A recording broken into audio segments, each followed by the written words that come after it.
আসসালামু আলাইকুম, স্বাগতম জানাচ্ছি বিবিসি নিউজ আন্তর্জাতিক সংবাদে। শুরুতেই সংবাদ শিরোনাম, এরপর বিস্তারিত।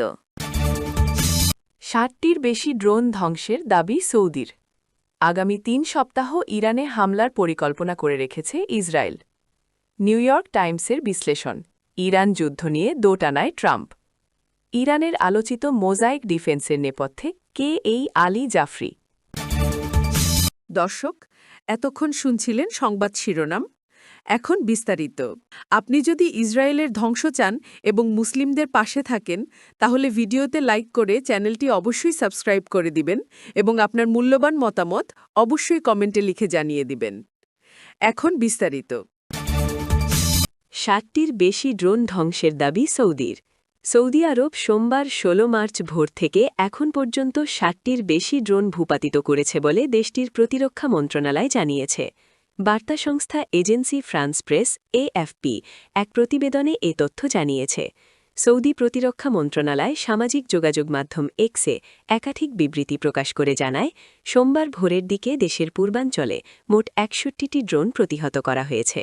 বিবৃতিতে বলা হয়েছে, আকাশ প্রতিরক্ষা ব্যবস্থা সক্রিয় হয়ে এসব ড্রোন সফলভাবে বাধা দেয়। আগামী ৩ সপ্তাহ ইরানে হামলার পরিকল্পনা করে রেখেছে ইসরায়েল।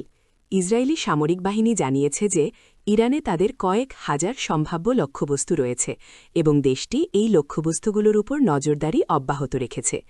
তেহরান প্রতিবেশী দেশগুলোকে এই আঞ্চলিক যুদ্ধে জড়ানোর ব্যাপারে সতর্ক করলেও ইসরায়েল তাদের সামরিক অভিযানের পরিধি কমানোর কোনো লক্ষণ দেখায়নি। ইসরায়েলি সামরিক মুখপাত্র ব্রিগেডিয়ার জেনারেল এফি ডেফরিন রোববার ১৫ মার্চ জানান, যুক্তরাষ্ট্র ও ইসরায়েলের যৌথ অভিযান এখন তৃতীয় সপ্তাহে প্রবেশ করেছে এবং তারা প্রতিদিন নতুন নতুন লক্ষ্যবস্তু শনাক্ত করছেন। তিনি আরও উল্লেখ করেন যে আগামী ৩ সপ্তাহ অর্থাৎ ইহুদি উৎসব পাসোভার পর্যন্ত তাদের সুনির্দিষ্ট পরিকল্পনা রয়েছে এবং এর পরবর্তী সময়ের জন্যও গভীরতর রণকৌশল প্রস্তুত রাখা হয়েছে। এদিকে ইরানের পক্ষ থেকে দেওয়া এক সতর্কবার্তার মধ্যেই কুয়েতে অবস্থিত একটি মার্কিন ও ইটালীয় সামরিক ঘাঁটিতে ড্রোন হামলার খবর পাওয়া গেছে। তেহরান দাবি করেছে যে তাদের কাছে পর্যাপ্ত প্রমাণ রয়েছে যে প্রতিবেশী দেশগুলোর মার্কিন সামরিক স্থাপনাগুলোকে ইরানের বিরুদ্ধে বিমান হামলার উৎক্ষেপণ কেন্দ্র হিসেবে ব্যবহার করা হচ্ছে। নিউ ইয়র্ক টাইমসের বিশ্লেষণ, ইরান যুদ্ধ নিয়ে দোটানায় ট্রাম্প। ইরানের সঙ্গে যুক্তরাষ্ট্র ও ইসরায়েলের চলমান যুদ্ধ ২ সপ্তাহে গড়িয়েছে, আর এই যুদ্ধ দীর্ঘায়িত হওয়ায় এখন কঠিন সিদ্ধান্তের মুখে পড়েছেন যুদ্ধের সূচনাকারী মার্কিন প্রেসিডেন্ট ডোনাল্ড ট্রাম্প। এখন প্রশ্ন, তিনি কি যুদ্ধ চালিয়ে যাবেন নাকি ক্রমেই বিস্তৃত ও তীব্র হয়ে ওঠা এই সংঘাত থেকে ধীরে ধীরে সরে আসার পথ খুঁজবেন? যুদ্ধ শুরু করার সময় ট্রাম্প প্রশাসন যে ঝুঁকিগুলোকে তুলনামূলকভাবে কম গুরুত্ব দিয়েছিল, বাস্তবে সেগুলোর প্রভাব এখন আরও স্পষ্ট হয়ে উঠছে। যুদ্ধ চালিয়ে গেলে একদিকে দুর্বল হয়ে পড়া ইরানের ওপর আরও চাপ তৈরি করা সম্ভব হতে পারে, তবে এতে যুক্তরাষ্ট্র ও তার মিত্রদের অর্থনীতি, কূটনীতি এবং সামরিক পরিস্থিতির ওপর বড় ধরনের প্রভাব পড়ছে। যুদ্ধের ফলে জ্বালানি বাজারে অস্থিরতা তৈরি হয়েছে এবং মধ্যপ্রাচ্যের বিভিন্ন স্থানে হামলার ঘটনা ঘটছে। এতে যুক্তরাষ্ট্রের সামরিক ব্যয় বাড়ছে এবং মার্কিন সেনাদের জীবনও ঝুঁকির মধ্যে পড়ছে। একই সঙ্গে ট্রাম্পের রাজনৈতিক সমর্থকদের মধ্যেও উদ্বেগ দেখা দিয়েছে, কারণ তিনি নির্বাচনের সময় যুক্তরাষ্ট্রকে নতুন যুদ্ধের মধ্যে না জড়ানোর প্রতিশ্রুতি দিয়েছিলেন।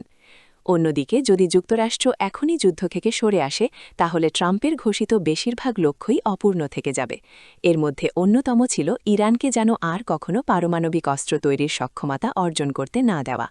মার্কিন কর্মকর্তাদের মতে, যুক্তরাষ্ট্র ও ইসরায়েলের যৌথ অভিযানে এখন পর্যন্ত ইরানের অনেক ক্ষেপণাস্ত্র, বিমান প্রতিরক্ষা ব্যবস্থা এবং নৌবাহিনীর বড় অংশ ধ্বংস করা হয়েছে। এই সংঘাতে সর্বোচ্চ নেতা আয়াতুল্লাহ আলী খামেনি নিহত হয়েছেন বলে নিশ্চিত করেছে ইরান। তবে দেশটির ধর্মতান্ত্রিক শাসন ব্যবস্থা এখনও টিকে আছে এবং নেতৃত্বে নতুন শক্তি উঠে আসছে। বিশ্লেষকদের মতে, ইরান এখনও সাইবার হামলা, সমুদ্রপথে মাইন পাতা এবং ক্ষেপণাস্ত্র হামলার মতো অসম যুদ্ধকৌশল ব্যবহার করে পরিস্থিতি জটিল করে তুলতে পারে।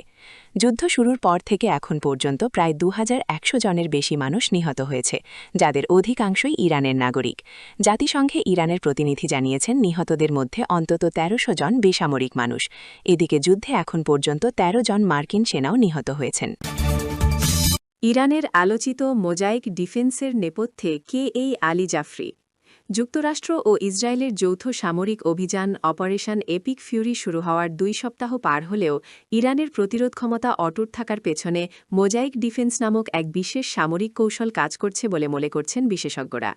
এই কৌশলের মূল স্থপতি হলেন ইরানের ইসলামিক রেভলিউশনারি গার্ড কর্পস আইআরজিসির সাবেক প্রধান মেজর জেনারেল মোহাম্মদ আলী জাফরি।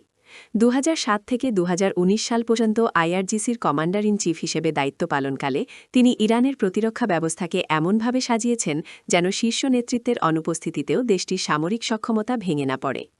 ইরানের বর্তমান পররাষ্ট্রমন্ত্রী সৈয়দ আব্বাস আরাগাচি এই কৌশলকে গত 2 দশকের গবেষণার ফসল হিসেবে অভিহিত করেছেন। বিশেষ করে প্রতিবেশী ইরাক ও আফগানিস্তানে মার্কিন সামরিক বাহিনীর কর্মকাণ্ড পর্যবেক্ষণ করে এই বিকেন্দ্রীভূত প্রতিরক্ষা ব্যবস্থা গড়ে তোলা হয়েছে।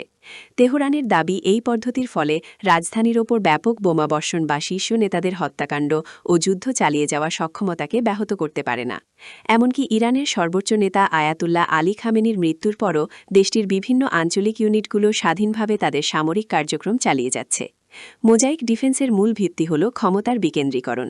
এই তত্ত্বে সমগ্র সামরিক বাহিনীকে একটি একক কমান্ড চেনের পরিবর্তে 31টি প্রাদেশিক কমান্ডে ভাগ করা হয়েছে।